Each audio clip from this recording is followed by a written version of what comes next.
Did anyone else want to bleach their eyes and wipe their memories after seeing Haro break glass and put him in his shoes? No? Just me? Okay, well, there's a lot to dissect here, so real quickly, this is a review of the entire show, meaning if you've not seen all 6 episodes, go do that before continuing this video. Go do it right now, okay? Everything's connected, so if you haven't done it, just go finish it and come back once you're done. Still here? Okay, let's move on. When I first saw the bloody footprints from Dr. Haro in Steve's mind, my first thought was, oh, that's a cool callback to episode 1, but I knew there had to be more to this strange symbolism, so I did some digging. Oddly enough, according to several different websites including Dreamsopedia.com, dreams about bloody footprints heavily correlate to experiences and themes the show focuses on, such as being disillusioned, hidden information, and the fear of it being exposed. For the last few episodes, they really tried to drive home an ambiguous question. Is Mark Spector just crazy?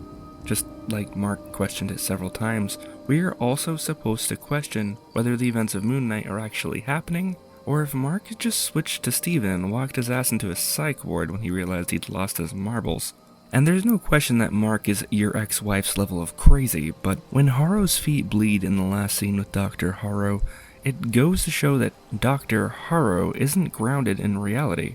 See, we use our feet to stand on the ground, to show our security in our position where we stand. When someone is particularly reliable and focused in reality, we call them grounded or down to earth. And our feet are our connection to the earth. So I believe a large point of the bleeding feet in Moon Knight in episodes 1 and 6 are being grounded in reality, which runs well with the whole theme of mental illness.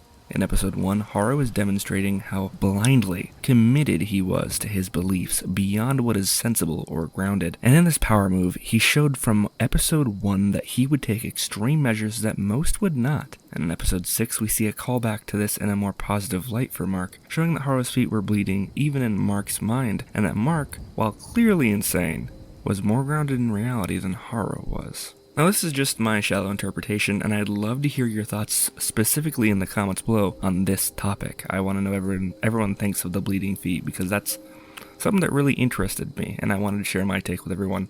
Super excited to hear anyone else's take on it too.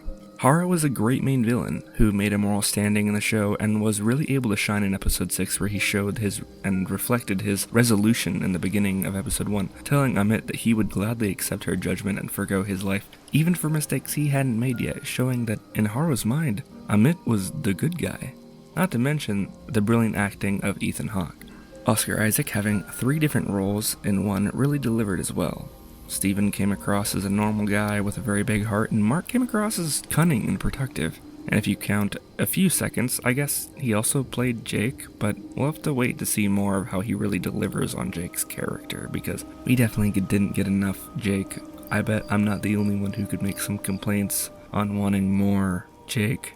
But watching him switch between Mark and Steven in combat, especially in episode 6, was very satisfying. It felt kind of like watching some weird combination between Batman and Jim Carrey in a suit in combat, and it was just more satisfying than it sounds in theory. Outside of our protagonists and our antagonist, Khonshu was very enjoyable and pretty funny most of the time, while Layla felt like she was a pretty generic love interest with a twist of, wait, did she even have a twist? I guess she got some action scenes that were pretty alright. I would have traded even one of those for a Jack Lockley action scene we missed, but yeah, I need to drop that. Why you got a blackout like that, Oscar? Why? The pacing though, the pacing was smooth enough, and I definitely wouldn't say that it was the show's strong point, but it managed to do well enough while it juggled a lot of different things at the same time, so I guess that stands for something. Also, when it comes to world building, it added a lot of possibilities to the MCU for world building, with Egyptian gods and different things, but it didn't really connect anything to the events of the MCU, so it opened a lot of doors for possibility, but nothing was really incorporated into the rest of the cinematic universe yet, so we'll have to see how this is handled in the future in regards to the world building of Moon Knight. I feel like the height of emotional impact for me was actually watching Haro prepare himself for his life to be taken for the cause. I know I've already mentioned that, but that's probably because this is where it emotionally struck me the most. You could see the resolve he had, and also the tears came to his eyes, and he had to come to terms with the fact that his life might be forfeit to further his purpose. Even though he specifically points out he had hoped his hard work would make up for his imbalance, but Amit actually had to convince him that he was still a worthy avatar for her. Strangely enough, the acting on this scene was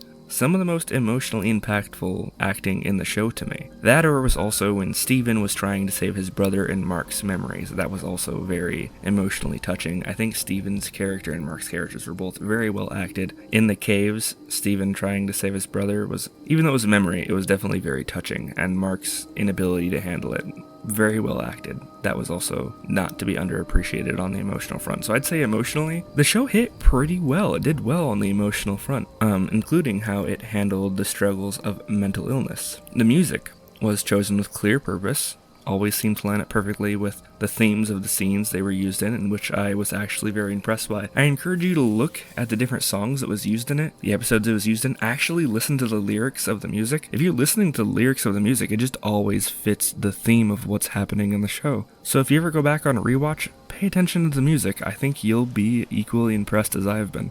Now, I'm a huge sucker for multiple points of view, multiple narrative points to see the show from different perspectives. And this show really gave us something nice there. It wasn't just one point of view, but it included several, including Mark's, Steven's, horrors, and even Layla's at times. Not to mention all the stuff with questioning reality really just adds to that narrative of to the show as well.